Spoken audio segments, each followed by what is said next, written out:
XRP and oligarchy. This is part 3 of our ongoing series. You're going to want to see this for yourself. So, if anything, before we jump into the material with Michael Golpe, once again, we want to point out this. It's actually this QR code above his head, and that is BTCC. This exchange has been around since 2011. They have met the test of time. Get yourself some free USDT. Who doesn't like something that's free? You do some of the other tasks, you might get some other free stuff. Free is cool. You can pair that up with things like BSV. Yeah, as an American, how cool is that? I remember the days of being on KuCoin. Well, I was got kicked off of there and so on because the SEC. But whatever the case be, check it out. They have XRP on there for spot trading. They have Jasmy. They have XLM, and of course things like BSV. So again, scan that QR code at any given time. But whatever the case be, we want you guys to see the meat and potatoes of this outline. We're going to jump right into the material. But before we again do so, consider smashing that like. Also, consider checking out Michael Golpe's channel. And I think you're really going to do that here soon, especially after you hear what we have to share. So we're going to jump over to this announcement about oligarchy and the New York DFS. Check it out. First thing is this, and it's from Subjective Views. So I definitely want to give him his kudos, his flowers, and so on. It mentions specifically this key thing. And as we full screen, it's Congress stresses the importance of highly regulated stablecoins, but they specifically mentioned the New York Department of Financial Services. Michael Golpe is in New York, so you're going to want to stick around and listen to that as well. But is this a coincidence? Well, I think not. Ripple RLUSD is way ahead of the game. How so? Listen to this, and then we'll come back in about roughly 3 minutes and 40 seconds. Here we go. There's been a lot of concern about debanking crypto companies with mixed messaging from the federal regulators on how traditional finance can integrate with and provide essential services to the crypto industry. Bank of New York is a New York state chartered bank that has been actively working with crypto companies. And this has been facilitated by clear guidance to banks from the New York's Department of Financial Services and has led to a vibrant crypto ecosystem in New York for crypto companies and traditional financial institutions. New York's leadership here demonstrates the importance of a strong state pathway for stablecoin regulation. Can you talk about the importance of working with the New York's DFS and building a strong, well-regulated crypto ecosystem in New York? Thank you very much, Congressman, for your question. We work very closely with the New York DFS and with all our regulators. And given the evolving nature of this space, it's very important to have that very engaged dialogue on a continuous basis to ensure that, again, we know the clarity that we can operate in. And as these rules evolve and as the ecosystem evolve, we can make sure that there's a two-way communication. But clear and consistent framework across the entire ecosystem needs to be upheld at all times. And it needs to not be, whether you choose a state pathway or whether you choose a federal pathway, we need to have consistency at the federal level for our regulations and our legislation so that we can ensure the integrity of the entire ecosystem and all players are meeting that high standard. Thank you. You spoke about Paxio's history with the New York State DFS in your testimony. What do you see as the advantages of state regulation as a stablecoin issuer? Thank you, Congressman, for the question. The New York DFS was the first regulator in the world to approve the issuance of a regulated stablecoin. And I think that underscores the importance of having a state pathway that allows innovation to happen and continue to happen. In fact, the regulations and the framework that the DFS has constructed has been, I think, the cornerstone for a number of regulators around the world as they have built their frameworks. I think that really shows how important it is for the states to be able to lead. If we didn't have New York leading, today there wouldn't be a prudentially regulated stablecoin issued from the United States. I, like many of my colleagues, have concerns about the use of stablecoins and other digital assets by illicit actors. And I appreciate that you and I have had the opportunity to discuss the importance of including strong illicit financing protections in any stablecoin bill that becomes law. What is your perspective on where the greatest risks are, and how should we think about addressing them? I think it's very important to make sure that there are bank standards, which today Paxos adheres to, for AML, KYC, and BSA. The last thing we want is anybody using these products illegally. I think also this new technology creates new tools. So there has to be new frameworks, there has to be new ways to be able to understand how assets are being utilized. And in the one hand, we'll create new ways for people to have access to this, which is important. On the other hand, it could create new ways for people to use it illegally. And with the right types of protections and the right types of bank-like standards for knowing your customer, I think you can have a framework that allows you to marry both the risks and the rewards in the right way. All right. Before we kick this over to Michael, we just want to share this other key thing here, and that is this. It's Monica Long's statement. Listen to what she has to say here. In the quote, she mentions this, and that is, she describes RLUSD as complementary to Ripple's existing XRP token. While the company projects ambitious growth, estimating the stablecoin could reach a $2 trillion market capitalization by 2028, the stablecoin enters a competitive market currently valued at $192.8 billion, with, of course, Tether leading at $141 billion. So, man, oh man, I got to kick it over to you, Michael, because the way I look at it, brother, is when we look at the statements in that hearing from the New York Department of Financial Services and the statement, obviously, from the perspective of Ripple President Monica Long, I think there's something bigger at play here. Again, your thoughts. Well, let's say I looked up Mr. Meeks. He's attached actually to the House 5th District. And I want to say he was prior in New York State government because I recognize the name. So that's probably where that's from.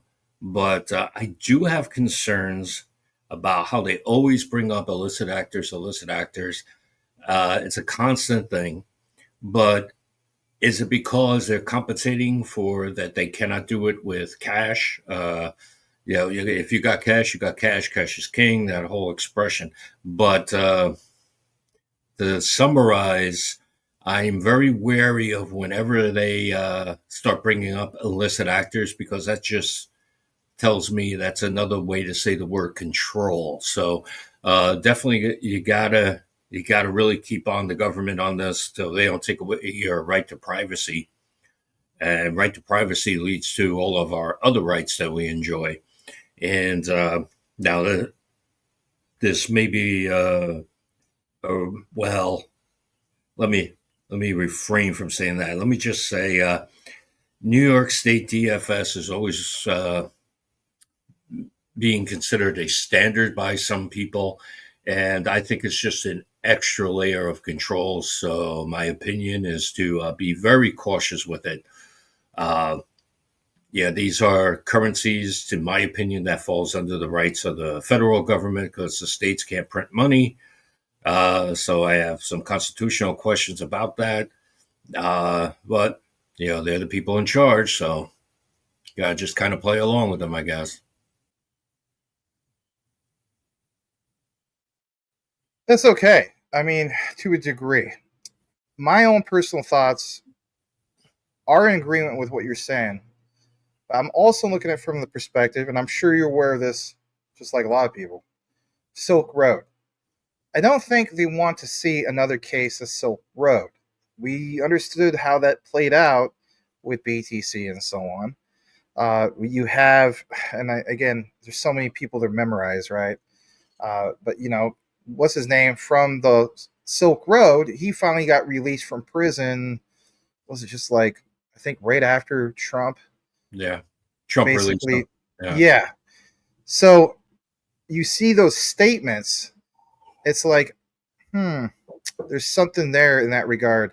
And I think what it is for one, you finally have a new SEC chair.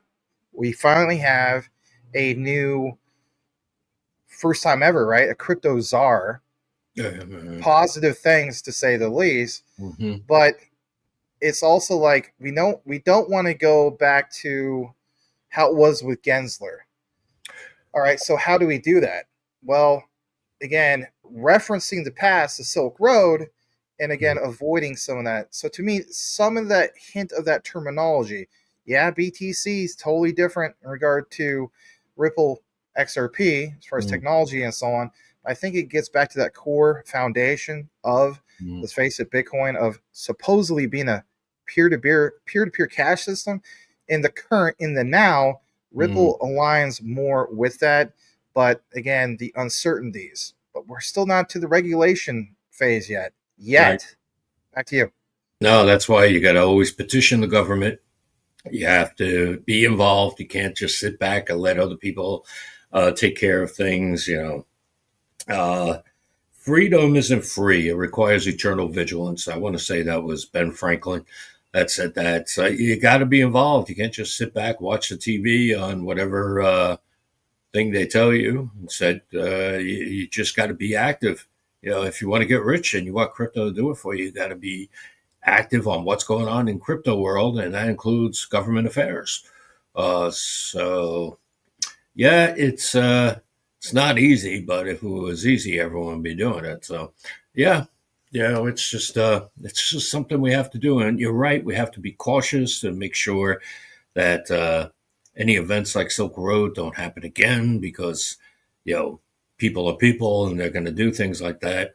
Fortunately, Trump even said Operation Choke Point 2.0 is over. So that's always a good thing, too. We just have to make sure that eventually a digital Bill of Rights, in my humble opinion, comes in.